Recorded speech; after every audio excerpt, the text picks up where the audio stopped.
Hi, peeps. You're listening to She's My Cherry Pie, the baking podcast from the Cherry Bomb Podcast Network. I'm your host, Jessie Sheehan. I'm a baker, recipe developer, and author of 4 baking books, including Salty, Cheesy, Herby, Crispy, Snackable Bakes. On each episode, I hang out with the sweetest bakers around and take a deep dive into their signature bakes. Today's guest is Nicola Lamb, a pastry chef, recipe developer, and cookbook author based in London. Her debut book, Sift, was published last year, and it's a comprehensive baking guide for beginner and advanced bakers alike. Nicola also has a popular Substack called Kitchen Projects and runs the pop-up bakery Lark. Nicola joins me today to talk all about croissant, something I've wanted to discuss on this show for forever. It seems like the U.S. is in the midst of a croissant renaissance, and I was eager to learn all of Nicola's tips and tricks for getting perfectly flaky, buttery layers. Nicola and I discuss her early days as a baker for Dominique Ansel in New York City, about our shared love of dim sum, and the pride we take in being baking nerds. Then we do a deep dive into her recipe for croissant, which includes discussing her croissant and lamination theories. A little nerdy, right? You don't want to miss our chat, so stay tuned. Cherry Bomb's next issue is all about love, and I think you're going to love the cover. It features Ilona, Olivia, and Adriana Marr, the sister trio that has won everyone's hearts for their positive message of confidence and self-love. The issue is full of joyful stories and recipes. The issue will be out on February 13th, aka Galentine's Day, aka our favorite holiday. If you're a subscriber, you'll receive your issue first. If you're not a subscriber, sign up by Friday, February 7th to get this issue and the following 3 issues of Cherry Bomb magazine. Subscribers always get free shipping, so head to cherrybomb.com to become a subscriber or pre-order the issue. We know the world needs a little more love right now, so we hope you'll pick up a copy. Let's chat with today's guest. Nicola, so excited to have you on She's My Cherry Pie and to talk croissant with you and so much more. I'm so excited to be here. I can hear the jingling theme in my head as I walked into the room to meet you. The little guitars or ukuleles maybe, I can hear them. I love it. Thanks for having me. So I love asking guests about an early baking memory, whether it be an actual baking memory or an early baked good eating memory. Can you share one? Well, it would be wrong not to mention my nanny Carol at this stage, especially because my book is dedicated to her. I wondered who Carol was. Oh, and you acknowledge her in the acknowledgements. She's the best. And Carol had so many formative baking memories for me. And it's funny because the acknowledgement says, to Carol and her brownies. And people are going, where's that brownie recipe? And I say, no one's ever getting Nanny Carol's brownies because I'm so protective of it. And normally, I think recipes and baking is subjective. So if someone says, oh, that cake was a bit, too chocolatey for me, I can take that. But if someone said something about Carol's brownies, I'd be so upset. So that recipe is very close to me. And it's what she always used to make for us. And I remember we would come home and if there was a tin on the table, it meant that there were brownies. And we would house one whole batch between me and my 2 sisters. One day, easily. And I just want to be clear, is it nanny like she was your nanny or nana like she was a grandmother? So she was our nanny. We are still so close to this day. She looked after both my older sister, my middle sister, and me. I actually started by looking after my grandpa when he was old. And then my mum got pregnant and said, hey, have you ever done childcare? And then, she was like my second mum / grandma, but nanny. And pastry inspiration. Yes, totally. She makes the best chicken soup too, but I'm not that good at cooking, so yeah. Did your mom ever bake? Your dad? Was food important to the people in your family? Food was such a big part of our family. We always ate together every night. Whether Carol prepared a meal for us, she would do stews and soups and things like that. Or my mum would cook. My mum was a doctor, so she worked really long hours. But my dad, unlike a lot of dads, would always make sure he cooked 3 or 4 times a week. And he's from Shanghai, grew up in Hong Kong, so we used to eat lots of Chinese food growing up.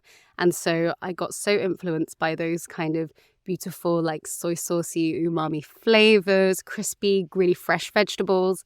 So it was always a big part of what we did. Used to go out to eat a lot as well to our local Chinese restaurant, go for dim sum every Sunday. You know, Sunday roasts are a big thing in the UK. Do you have a big meal on a Sunday No, here? but can I just say that when I was growing up, we often went on Sunday for dim sum, and I love, literally, like I'm salivating. Dim sum is one of my favorite things ever. Me too. It's my comfort food. Beyond cakes, when I really need something to just feel at home, I go and search for hagao, prawn dumplings. Oh, I absolutely love it. What about food TV? Were you influenced at all, or did you have a show that you liked when you were little? Totally. Some of the TV stars, actually, the UK TV stars that are still big now were big when I was growing up. So that was your Gordon Ramsays before he was doing Kitchen Nightmares, and it was a lot of shouting. Like, he also did a lot of cooking shows as well. Jamie Oliver, absolute legend. He really taught so many of us how to cook. He's so inviting and so passionate about food. Nigel Slater, I grew up watching his TV shows as well. And of course, Nigella Lawson. And all of these people, they still are on TV today and making really, really quality shows. And I really do love that. I suppose it's sort of like how you have Ina Garten and these people who have just been around forever, and they taught you, they're the people you rely on for stuff like, I want to make roast potatoes. And if you go to them, you're in good hands. So I absolutely got influenced by them. And when you were little, would you come home from school and watch? Yeah, not as much when I was very young. I would say I got more into it as a teenager, and baking became more of a hobby, because that's actually when I started baking. I started baking more when I moved to London. When I was 18, I didn't really have that many friends or many plans, but you know what was a great thing to do with my weekend? Baking. So that's how I ended up getting much more into it. And that's when I got more into food TV and actually started buying cookbooks and really realizing that it was such a meaningful and fun activity. Did you move to go to university? And also tell me about a baking book that you bought that you loved. Of course. So one of the baking books I absolutely loved was the Dominique Ansel cookbook. Oh my gosh, his first one, The Secret Recipes. I remember picking that up when I think I was 20 when it came out. And I just thought, this is unbelievable. I had seen his recipes go viral online, and when I got the cookbook, I just couldn't believe that this was something that you could make. I also had things like the Delia Smith cookbook, and I had some, the Michelle Roux and the Roux brothers dessert books, but that was the first kind of modern patissier that I got that really kind of took my imagination. And in terms of moving to London, I didn't go to university. I moved when I was 18, thinking I'm going to go next year, because when I was 18, I just thought, I'm not responsible enough to know what to do with the next 4 years of my life. And so I said, okay, I'll just go to London for a bit. I'll start working, see what I like, and then I'll go to university next year. And I just ended up not going. And I started off in an office job. I was doing publicity for theatre and music and arts, which is still something that I absolutely love. And then that was when I was getting into cooking. Anyone who's listening to this, I wonder if the people who listen to this and the people that, read your books and read baking books, they're probably the office cake person. Do you know what I mean? They're the person that when someone's birthday is coming up, they're the person that makes the cake for the office. They're the ones that bring the joy. And I was the office cake person before I became a real life baker cake person. Let's take a quick break and we'll be right back. Peeps, have you heard about Cherry Bomb's Jubilee? It's our annual conference for women in food, drink, and hospitality, and it's happening Saturday, April 12th in New York City. I always love being at Jubilee and connecting with other bakers, pastry chefs, and cookbook authors. If you'd like to join us, you can get tickets at cherrybomb.com. If you're an official Bomb Squad member, check your inbox for special member pricing. I hope to see you there. Now back to our guest. So we just had Dominique on as a guest. I just adore him, to talk about his beautiful new book. And I was so struck when you were acknowledging Dominique Ansel and the bakery, you mentioned to the great teachers from my humbling days in the kitchen. Yes. So I wanted to ask, why humbling? Was that your first job? And did you perfect croissant while you were there? So the reason why it was humbling is because, to put it plainly, I was so messy and bad. Oh my goodness. I'd been baking a lot at home, being the office cake person, and I moved to New York actually to go to pastry school. And before I started at pastry school, I thought I'm going to get some experience in a real kitchen. And I always say this to anyone who's thinking about moving into baking. I say, go check that you like it, because some people, you go into a kitchen and it doesn't really gel with your vibe, which is totally fine. But some people go in and it just works and you just feel like yourself in a kitchen. And so I thought, okay, if I'm going to work in a kitchen, where do I want to work? Dominique Ansel. So I just started, emailing them and contacting them and being like, please, can you interview me?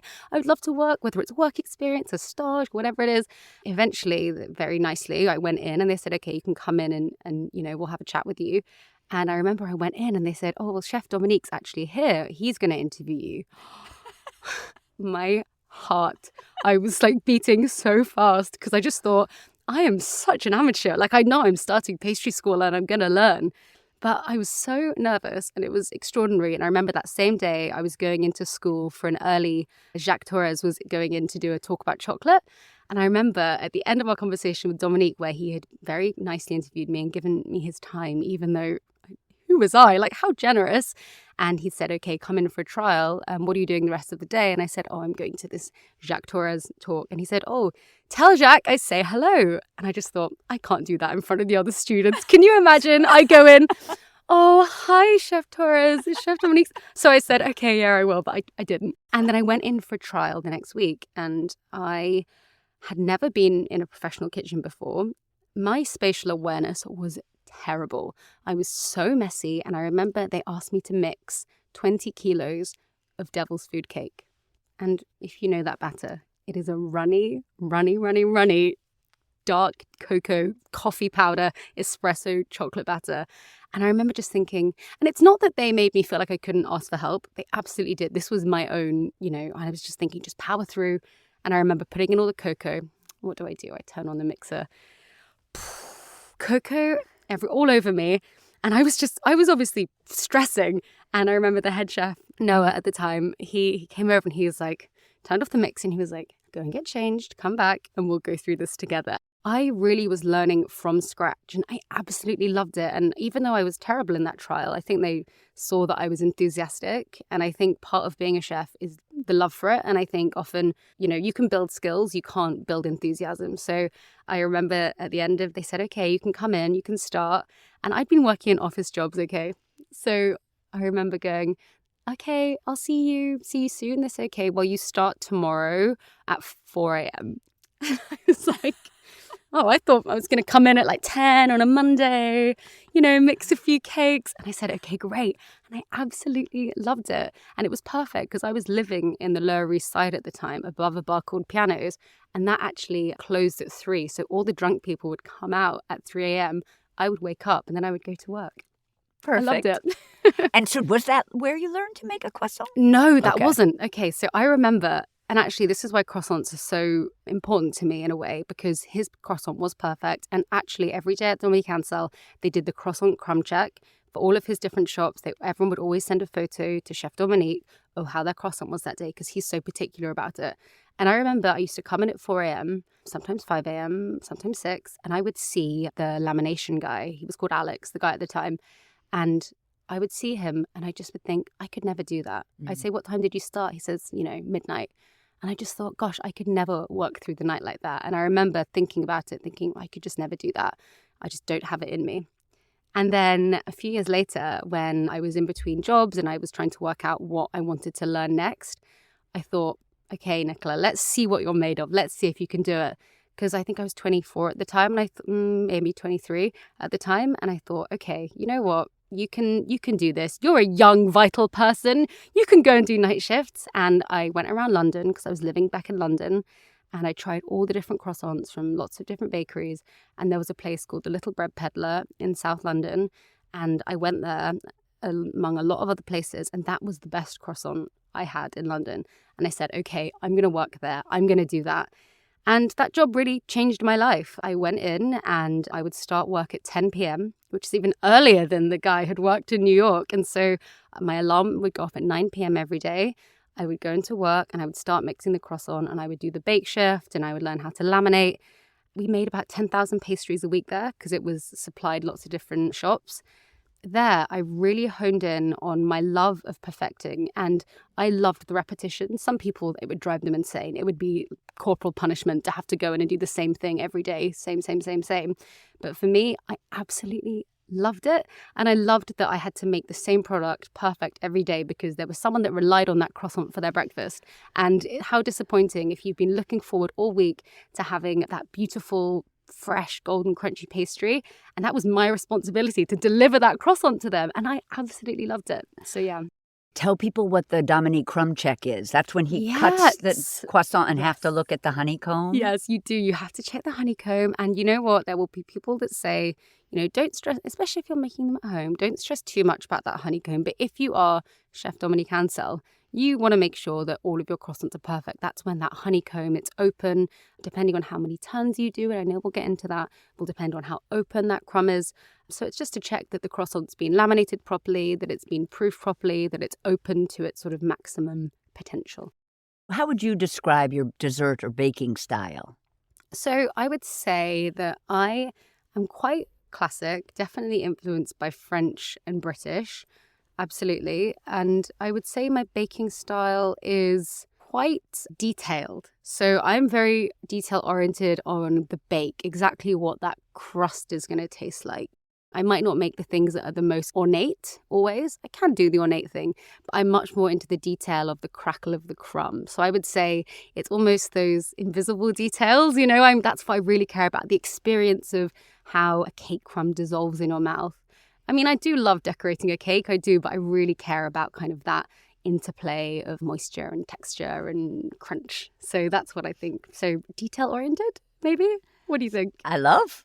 So I want to talk briefly about the newsletter before we jump into the book. Sure. The newsletter is Kitchen Projects. I think one of the biggest food newsletters on Substack. Incredible, over 60,000 dedicated readers. It's taking the recipe development process from behind the scenes directly to the reader, part toolkit, love letter, etc. Is it fair to say, in light of this kind of desire to take the recipe development process from behind the scenes and share it, toolkit, etc., and I think this is also true in your new book, that you're a bit of a nerd? Oh, such a nerd. Right? Such a nerd. It's amazing I've got any friends at all. Oh my gosh. I really do want to spend a lot of time talking about why it's important to use 2 egg yolks instead of 1 egg yolk. I know. I'm such a bad dinner party guest. No, obviously, since this is my podcast and this is what I do, I love it so much. Because the book, too, is nerdy in a sort of similar way as the newsletter.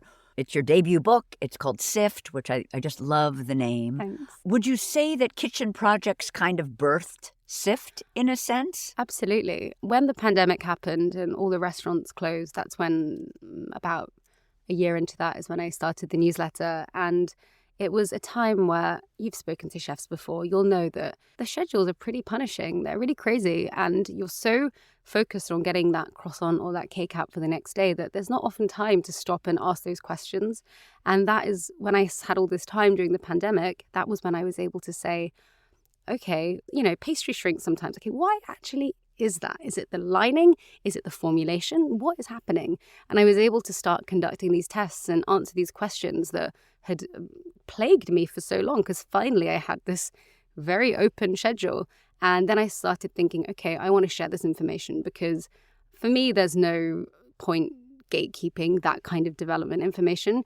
And I love that pastry chefs message me and they contact me and they say, thank you for testing all those different cheesecakes. I was able to use that as a jumping off point to develop my own. Now I know what ricotta is going to do in a baked cheesecake. That's really helpful. It means that they're not going in blind to it. And we all have to lift each other up and help each other. And so Sift is definitely all of those elements from my newsletter baked into, there we go, perfect word, sifted actually into a more concise space. Because my newsletter is like 3,000 words every week. I yap. So the newsletter has been condensed into this book. All of the lessons, which I think are the most essential for success, and also the answer, those whys, the why of baking, have been put into the front section. So, yeah. All right, now I want to talk about croissants. I've been so eager to discuss them on the pod and was waiting for the perfect Amazing. person, and now you're sitting in front of me. The section on croissant begins with sort of croissant theory, lamination theory. Oh, yeah. Which is kind of like best practices or tips. You say laminating croissant by hand is no joke. And it's really hard, guys. Is that because professionals just use a sheeter? Is that the distinction you're making? Yes. Okay. So I suppose the thing I'll say about croissants is the first thing you have to ask yourself is, why am I making croissants at home? Because there are so many amazing bakeries who've got all this equipment. Why are you doing it at home? So I like to see croissants as a craft project that you can eat. Like, it's definitely a project. It's a labor of love. I think it's wonderful to learn how they're made, because then you can have so much respect for your local bakery to see what they're going through every night when they're baking through the night and, making sure they're perfectly proofed. So I think that's why they're wonderful to make at home. I would also say about croissants is that I was making them for about 2 years, 10,000 a week. And then when I tried to make them at home, complete flop. And immediately I thought, what's wrong with me? I thought I could make croissants. Why are you so bad at your job? Why are you such a bad baker? And then I realized that the recipes that are developed to work in a large scale, made with these big mixers, made with these sheeters, which are the motorized rolling pins that you can throw a dough through and get it down to really thin very quickly, they are not appropriate for hand lamination. And so I had to work really hard on coming up with a recipe that would work for someone to make at home. For someone that doesn't know, can you just define lamination for us? Sure. So lamination is the process of putting butter in between layers of dough. So it's alternating layers of butter, dough, butter, dough, butter, dough. It's exactly what's happening in puff pastry. Sometimes you make pie dough and put in a couple of turns, and people know that makes it extra flaky. That's lamination. Biscuits, you're also laminating the dough. It's a little bit different, but you're also putting in these layers. I would say that's a type of lamination. But for stuff like croissants and puff pastry, you really want those defined layers, and that's why you get that beautiful open crumb and that beautiful pattern inside. All of the gaps that you see, that's where butter used to be. You're saying that laminating for croissant is harder than making puff pastry. Both are lamination because croissants are alive because of the yeast. It's so annoying, a croissant. I will say this. I say it with love because I love croissants and they're my favorite thing to make. But it's a dough of opposition. The yeast, you don't want it to get above sort of 4 or 5 degrees or it'll start proofing. Think about how hard butter is at 4 or 5. You're going to have to tell me what that is in Fahrenheit because I've got it all in Celsius in my head. I'm not but even very sure. cold. So, yeast needs to be cold. Butter needs to be pliable. So you've got these opposing forces inside your dough, which means it can be a really difficult dough to work with. And if you don't rest it long enough, then, the gluten, there's just all these opposing forces, which is why it takes quite a lot of patience. And you do, I think, have to be a patient person to make croissants at home. You said that you realized when you were at home trying to make croissant from a recipe you might have used in a professional bakery, it doesn't work. You need to have a recipe that you've developed that works for hand lamination at home. And one way that you have made your recipe accessible or manageable is radically reducing the batch size. Yep. So we're not making as many croissants, which is fine, obviously, for a home baker, cook. And also you make it manageable because we're only doing 3 folds or turns, but you can do more when you're more experienced. So if we were not at home, how many would you do? So it's not necessarily more turns, it's the type of turn that you do. So you can do the double, and that's when you roll it out even longer. And that's another reason why I don't use the double, because for a double turn, you need to actually make the dough longer. And I'm always, for a hand lamination recipe, trying to restrict the amount of time that you spend rolling out the dough, because that is when your butter heats up. That's when it starts melting. That's when you start losing your layers. So that is the reason why I've reduced that batch size down. And I only do single folds. It means you're not actually rolling it out that long. For a letter fold, the single fold, you don't have to have it quite as long because it's not double backing on itself when you're folding. And so in a bakery, you might do 2 doubles. You might do 1 single, 1 double. So it's not necessarily that you have more turns or more layers. It's just the length and the way that you interact with the dough. Okay, just to be clear, and I think this was confusing me a little, just so I understand. I understand what a letter fold is. And listeners, a letter fold is literally when you are folding up your dough like a business letter. And I know no one writes letters anymore, but just pretend. And then you're calling is a single fold different than a letter fold? No, that's a letter fold. Okay, that's what I thought. Is that maybe in English? It's so confusing. And that's why in the book, in the How Things Rise section, I have a really good diagram of exactly what a letter or single fold is and exactly what a double or a book fold is. So it really depends on where you've learnt. Every kitchen I've worked at, everyone uses different terminology, which makes it difficult. So that's why I made sure to put a diagram in. But for our purposes today, every time we say single, we mean letter. Yes, but I'm going to start saying letter. Okay. I'm going to think letter. I'm the postman. The other thing I loved learning, as will everyone who buys Nicola's incredible book, and looks at the croissant recipe. The croissant dough can be turned into a range of pastries, anything. Crazy versatile, and you even would use the scraps to make queen or coon amande, which I think is amazing. Yes. You say that the scraps won't make good croissant or pain au chocolat, but great queen amande and great buns. Yes. All righty. So this is a 3-day recipe. Buckle up, guys. I know, It's going to be a bit of a ride. Yeah, this is a project bake. We would not call this easy peasy. May I just say, Yes. it's 3 days because is the best success at home. All of my recipes are designed to give you the best success at home. Of course, you can make croissants quicker if you wanted to. You could radically reduce all those resting times. There's so many things you could do. But the reason why I break it down into those 3 days is because I don't want you to be stressed. Making croissants is hard. And once you've mastered the process and once you've done it a few times, then you'll see where are those pinch points and when you can actually, you really need to make sure you pay attention to that timing. But for the most part, all of my recipes are, they're there. That's why everything has a timeline, because I really want you to not stress and get a result that you're happy with. So yes, croissants 3 days. Yeah. So on day 1, it is like 10 hours and 40 minutes, but 10 of them are basically the overnight rest. Yes. So day 1, do not get anxious. You're only working for 40 minutes. Okay. Yeah. So if the first thing we're going to do is we're going to make the dough. Yes. We're going to mix hot water and cold milk together. Question, doesn't hot water and cold milk make room temperature? Why wouldn't we just have both of them at room temp? Well, you want it to be around, I haven't got the Fahrenheit. 95 to 104 Fahrenheit. Yes. So that is a bit hotter than room temperature, or at least in my kitchen. And so the other reason why I'm quite specific about these temperatures is because all of our kitchens are different. My kitchen in London is freezing cold in the winter. So if I was to get water from my water filter, it's going to be really cold. So the reason why I'm quite specific about temperature is because we really want this yeast to establish itself. And the best way to do that is to make sure you're starting with the liquids where you can adjust. It's easier to heat up liquid than it is flour.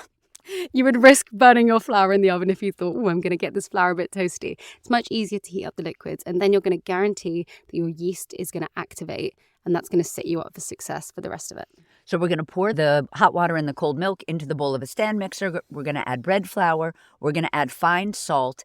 I feel like in the United States we talk a lot about kosher salt. Is that less of a thing in England? It's not a thing at all in England. Yeah. Interesting. So, okay, good to know. But it's just any kind of fine salt. So whether that's kosher or whatever you guys use. Great. So we're going to add bread flour, fine salt, granulated sugar. The sugar is to help activate the yeast? It activates the yeast and also just seasons your dough a bit. Yep. It just helps balance it. Yep. And then instant yeast, which I adore. I'm all about instant yeast. And are you using that rather than active dry just because it cuts out that process of proofing? I've actually found it harder in recent years to find that active dry. I think that people are moving more towards instant yeast, especially as a recipe writer. And I'm sure you'll find this when you've done yeasted recipes. It's just so much easier to be able to go straight into that recipe. I do say, though, if you only have active dry, please make sure that you test it before you start, just because there's nothing worse. And I've done this before. I was actually doing, oh my goodness, Jessie, I was doing this croissant testing for this wonderful restaurateur. And what did I use? I used dead yeast, and I was supposed to do a tasting the next day, and none of my pastries rose. And just because I missed out that step. And he was so nice about it. He said, okay, let's just come back tomorrow. And I thought, okay, I had to really go. I was like, yep, I will start again from scratch. Don't make me. But I triple tested it. Even sometimes my instant yeast, if I'm in that kind of scenario, I'll just give it a little. Yeah. Do you put it in I keep mine in the freezer. Oh, we used to do that at restaurants and stuff. I use my yeast so quickly that I don't see a need to, but that's something my mum does. She keeps hers in the fridge now. Yeah. Because I told her, I think after I came back to London after being at Dominican's for about a month to visit my parents. And I was like, you've got to keep your yeast in the freezer, Mum. And so she now still does. She's like, okay. Oh gosh. Also, I've taught her really badly. She now cuts all of her croissants in half to check the honeycomb. Oh my God, I can't believe she makes them. No. And she's at like a cafe. Oh she does it. Gosh, that is hilarious. Stop asking them for a serrated knife.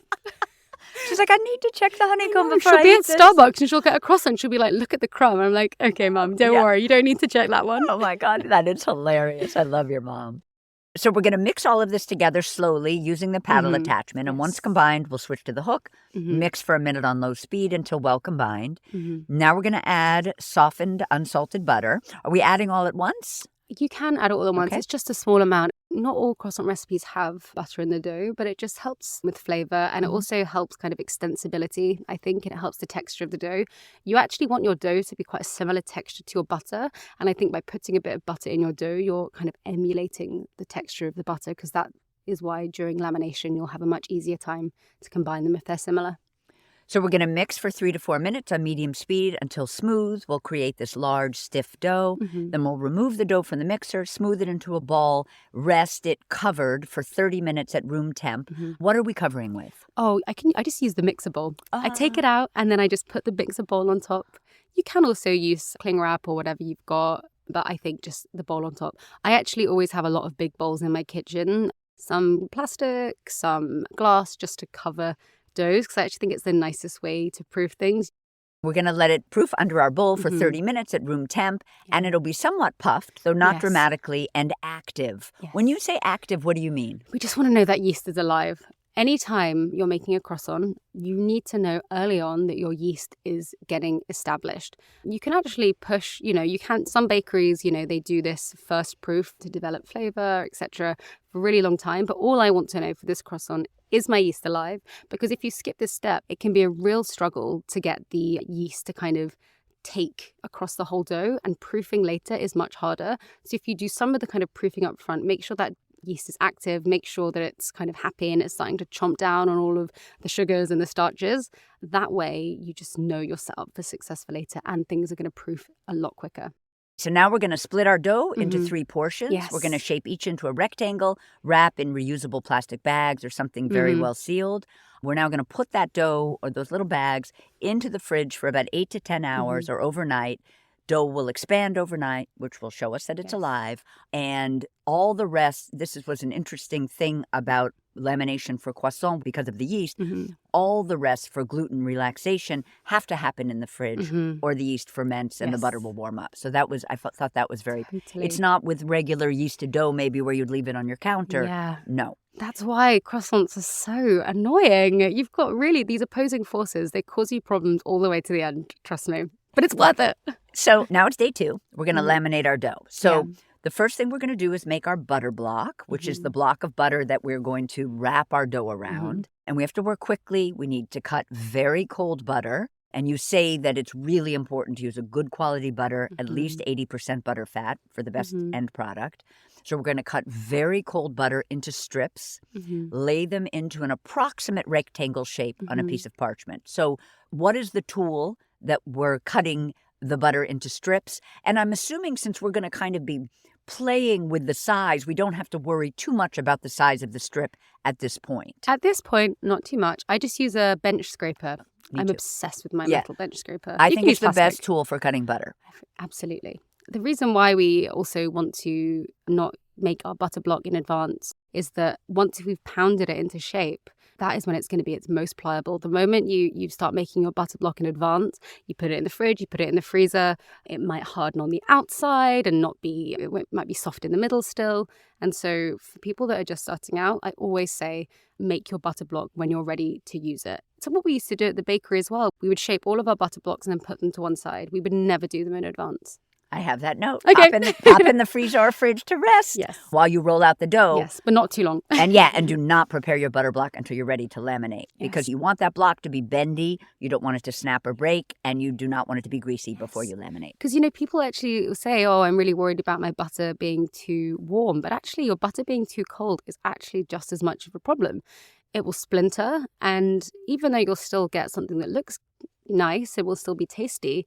You'll have the butter, instead of it staying in one long piece that's kind of flowing all of those layers, it's going to shatter, and you'll get something where you think, oh, why did I spend all this time laminating? We're going to have those strips of butter on our parchment. We're going to fold the parchment paper around the butter in an approximate 5 by 6.5 inch shape. I assume we're using a metal kitchen ruler situation. Yeah, I'm obsessed. I also have one of those really soft kind of fabric measuring tape almost. Yeah. I made sure that they were in the photos in the book. We've sort of smooshed it. That's a technical term. Folded Yes. our paper around the I butter. do use smoosh and splurge and all those kinds of words throughout the book. In this approximate shape. And then we're going to use a rolling pin to kind of tap or squash our butter into shape, rolling over it several times to ensure that it's even. Is there a particular type of rolling pin? Do you like tapered? Do you like handles? One of my favorite rolling pins is actually a really, really light dumpling rolling pin. And when I'm working on a dough that's quite small, it will depend. I like using that because it doesn't hurt my hands because it's such light wood. If you have a really hard wood rolling pin and using it a lot, it can be quite hard on your palms. So I have a very light one that I picked up in Chinatown in London that I'm obsessed with. So now we're going to neaten our shape, smooth our butter block. Like we said, we're going to pop it in the freezer, but just while we rest out the dough, not for any longer. The ideal butter temp for laminating is about 52 to 57 degrees. That's when your butter still has plasticity and movement, but it's not greasy.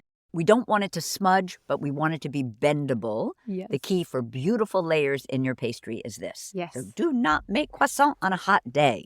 I would say, you know what, if you're really experienced, you'll learn exactly what that dough feels like. But if it's the first or second time or even third time you're making them, just don't stress yourself out. Make a lovely brioche. Brioche loves being made on a warm day. It will rise beautifully. Make buns, make cinnamon buns, but just wait, croissants, a nice mild day, I would say, is the best. So we're going to get our dough from the fridge. The way the dough feels right now after its overnight rest in the fridge is actually the ideal texture and consistency that we want to maintain at all times of our croissant lamination.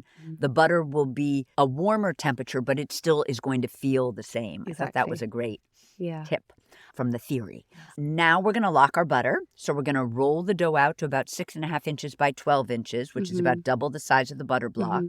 Do we need bench flour? I know you said that you have to be very careful about adding flour because then layers won't adhere to each other. But do you need a little flour on your work surface before we roll out It will really depend on your confidence with the dough, I would say. I might scatter a little bit, but it will depend on how the dough is feeling. If it's feeling a bit tacky and you just want that insurance policy, it's not going to hurt. Okay. When we used to laminate in the bakery, we'd sometimes throw a touch of flour. But sometimes when I'm at home and the dough feels just right, it shouldn't stick. There's nothing in that dough that should be sticky. It's a relatively dry dough. I think the hydration is that's the amount of liquid to flour is about 50%. So it's not going to be sticky. It's not like a focaccia, which is going to stick everywhere. Even if you look at it, it will stick. And we're going to roll it out to about 1/4 inch thick. And as you said in those beginning theories for lamination and croissant, that's the approximate thickness that we're always looking for through lamination. So always remember 1/4 inch. Again, we've said this now a couple of times, but it's so important when laminating, pay attention to the temperature and the plasticity of the butter in the dough. And that's mostly, and you sort of have already flagged this a little, people's refrigerators and environments are so different. You just can't rely on the times that are given in a recipe for resting. You really have to use your senses. Absolutely. And that's why I try and put in those touch points, which is, just try and, really have like a press and a feel early on and try and get kind of in tune and try and memorize that because that's going to help you later. So we're going to place our butter block, which is pliable yet cold, not greasy, in the middle of the dough. We're going to bring the top and bottom parts of the dough over the butter block to meet in the middle, pinching the dough together to close the butter, to close the butter in. It's like wrapping a really good present. And the seam should be horizontal. So basically the long side of the butter block and the long side of the dough are facing us because we are folding over and over. Okay. Exactly. Great. And then it'll be about 6.5 by 6 inches. You know what's really interesting is that a lot of diagrams that I used to look at and, explanation I'd seen online, they would often show the dough kind of horizontally. And I thought, well, no one rolls from left to right in their kitchen. You roll top to bottom in front of you. And so when we did the diagrams for this book, I made sure that the dough looked how it looked when you were rolling it, because it just was so unintuitive to me because I would find I couldn't flip it 90 degrees in my head. That's so smart. And I know exactly what you mean. Yeah. So now we're going to turn the dough 90 degrees so the seam is now vertical. So it was horizontal. Now it's going to be vertical. And we're going to press down on the dough with our rolling pin, leaving indentations along the length of the dough. And this helps fuse together the butter and the dough. And it also lengthens the dough, but without heating it up, because you could do it with your hands, but we don't want to. Exactly. You're going to start beating up your dough a bit and it will feel so wrong because, it's a labor of love, but you do sort of need to give it a bit of a tap. It's sort of like a hard tap with a rolling pin and you'll see it magically lengthen in front of you. It's a fun part. I do that relieving. Sometimes when I have pie dough and I first take it out of the refrigerator after it's rested. Before I'm just going to start rolling, I will hit it with the rolling pin. And it just helps it be pliable. It pushes every, as you say, it adheres the layers. It's a useful trick. So now we're going to roll the dough to nearly 3 times its length. So it's going to be about 6 inches by 16 inches. And again, just to be clear, as we're rolling in front of us and we're rolling the dough so it's like a long rectangle in front of us with the shortest side nearest us. Exactly. Perfect. Yes. Yeah, it's so helpful when you can sort of visualize it at the same time as talking about it. We're going to perform a single fold, which is a letter fold. Yes. So we will either bring the bottom up first or the top down first. Well, you tell us, which way do you like? Do you like to bring the bottom up and then the top over it? I think I might do it the other way. Top first. I think I'm versatile in that area, actually. Yeah, it doesn't really matter. Yeah. I don't know why I'm getting into it here. Because croissants, because that's really important though, because I think with croissants, I think it's really easy to go, what matters? Because they are this thing that people think, I could never make that at home. Right. And it's until someone tells you what matters, you don't know. It's true. So now this was a little confusing for me. So now our dough is in a letter fold position. It is. And the top has come down or the bottom has gone up, letter fold in front of us. And you say to cut on the right edge of the dough where it is folded to release tension. Yes. But aren't the folds top and bottom? So if you're imagining it like this, we are cutting here. If you can see. Yep. Oh, I wish I could show you on the podcast. I wish you could see. Basically, where you have the dough folded over, where it's kind of curved, you just want to slice down there. It's not an essential thing, and it's actually something that will just help you keep the dough in shape later. Because if you're imagining that you're folding the dough over itself, it goes around a curved bend. You just want to cut where that curved bend is, and basically you end up having 3 almost separate pieces. I understood where it was being cut. My only question was the right confused me, right versus left, because I would think the fold is on the top. I'm thinking if we folded it. Oh, did we turn it 90 degrees yet? No, but I want to say that. Okay. I bet that's why it's on the right. I think that's why. Yeah, we turned it. We figured it out, peeps. We figured it out. Okay, so, going back now. I'm going to go back and read that. And I'll be messaging my editor. So to be clear, we performed our letter fold. Yeah. Now we're going to do a turn so that one of those folded over sides is on the right. And we are going to take a knife? Yes, I use a little serrated knife. I don't know if you have the brand Victorinox here. Yes. Oh my gosh, I'm obsessed with those tomato knives. Do you have one? I'm going to send you one if you don't have one because I use it to cut everything in the kitchen. My most used little tiny sharp serrated knife. That's really good for working with doughs. And you write, I loved this, you're cutting where it's folded to sort of release that tension. Yeah. And so now it's almost like it's stacked. Yeah, you can see. Totally. I love that. Now we're going to wrap the dough, rest in the fridge for 45 minutes. This is the rest of the dough. It's between the first and second letter folds, and it's our longest. Yes. So we need that 45 minutes. We can go a little shorter on our second and third folds. It's the opposite, actually. Oh, sorry. It's the opposite. You actually need to be quite careful. The reason why the resting is shortest on the first one is because your butter is still relatively thick, and we still need to be concerned about whether that butter hardens too much and cracks. So if you were to do that first fold, if you think about it, that butter is still relatively thick. It gets too cold, and then you go to roll it out, and that butter will splinter. Whereas when you get to the next folds, the butter is getting thinner and thinner each time, which means that it's going to be much more pliable and it's going to warm up much quicker each time. You can grab it. Yeah, you don't have to wait. You can relax after the next one. So the first fold between those ones, that is when you need to be kind of on your game, I would say. And then the other ones, less risky. Okay, so now we're going to make sure the dough has been rotated. Yes. So wherever that cut that we made is, we want to turn that 90 degrees. You just always want to make sure that you're rolling your dough in the opposite direction that you did the last time, because those gluten chains, imagine them as a rubber band. There's only so far that you can stretch them before, it can get tense and then it can break, or it actually just won't stretch any further, whereas it can roll in the other direction. So you really just want to be alternating how you're putting pressure on your dough.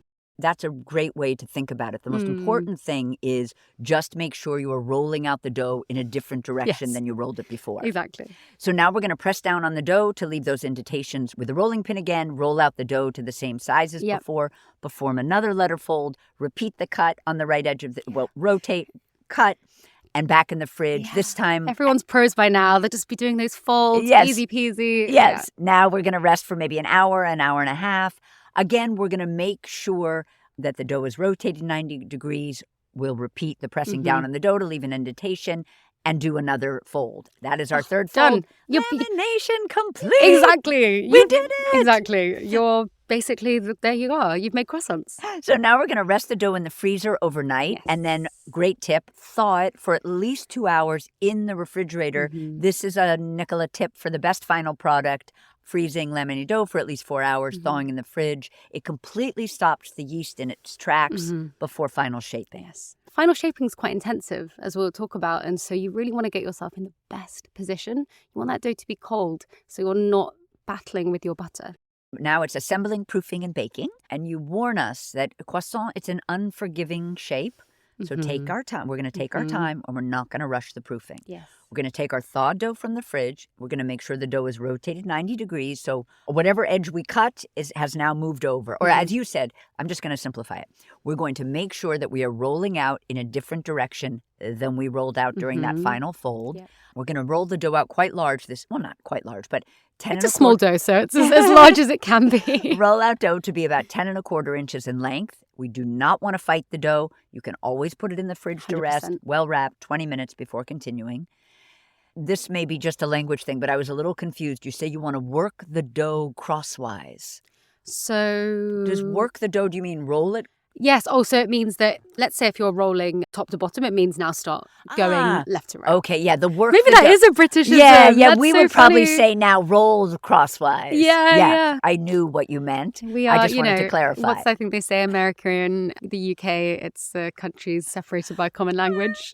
Yeah, exactly. That's funny. I've never heard that. So we're going to work our dough or roll our dough crosswise until it's about 1 5/8 to 1 1/4 inch thick. Yes. We're going to trim the edges of the dough to reveal the lamination, and then we will reserve and take a moment to clap for yourself because you've done such a good job. Oh, give yourself a hug. So now we're going to cut out some long triangles.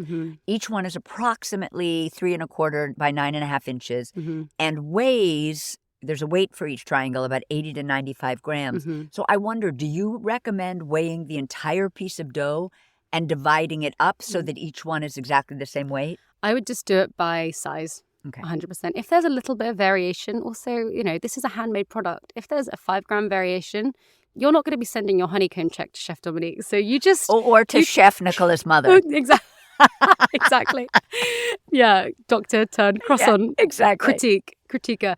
I would say just always do it by the size because you might have, lost a bit of dough. You might have trimmed it a bit more. I don't want people to stress about maybe they've trimmed it slightly more than someone else. So that's why I give a range and just do it by measurement.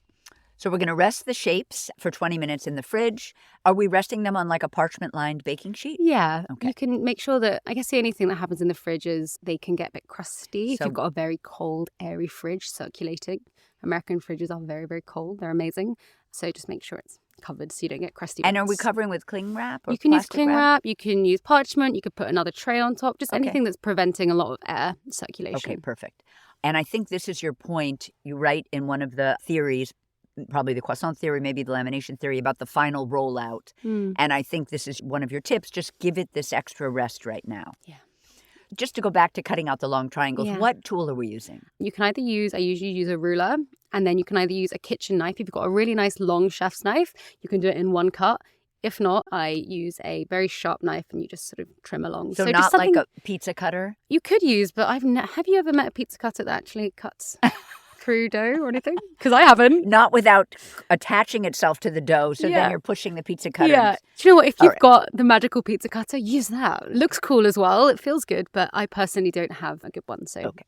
So now we're going to stretch each triangle slightly and then roll up the triangle from the flat end to the pointy end. Yes. roll it up on itself Yes. without crushing the layers. Yes. We're aiming for as many rotations as possible. And this was a great note you gave earlier, which is why the proofing of a croissant takes longer than the proofing of other pastries, because it's hard to proof every single rotation. All the way into the middle. You got to get Right. all the way in there.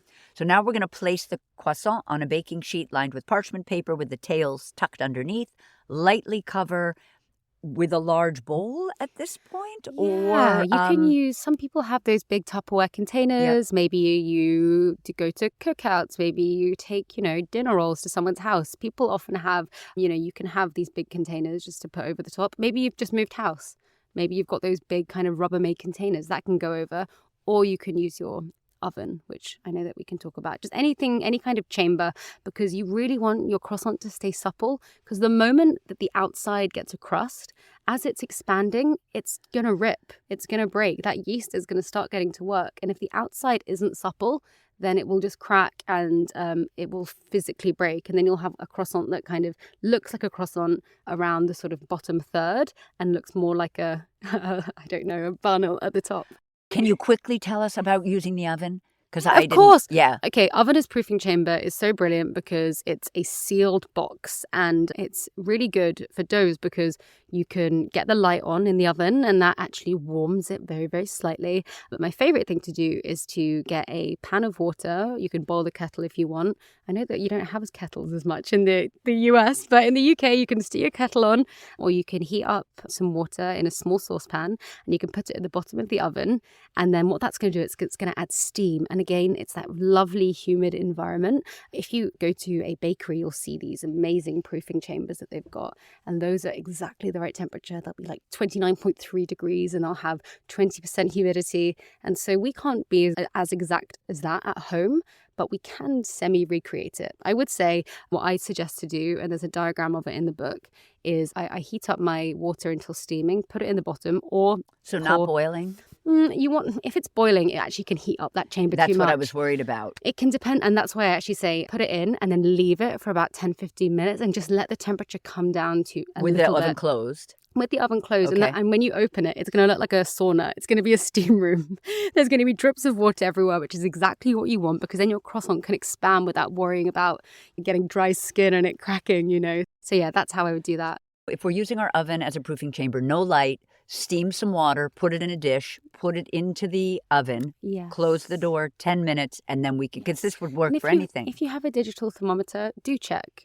Think about butter. Butter is going to be completely melted by about, I don't know the Fahrenheit, but in about 30, 31, that's going to be way too hot for croissants. The butter's just going to melt completely. So if you have a digital thermometer, just stick it in there for like a minute or two and just check, because you don't want all of that hard work. You don't want to undo it with a too hot oven. So we want to proof until our croissants are jiggly, about 2 to 4.5 hours, just depending. Yes. Croissants need the longest proof, as I said, because of all those rotations. Hard to proof those little swirls.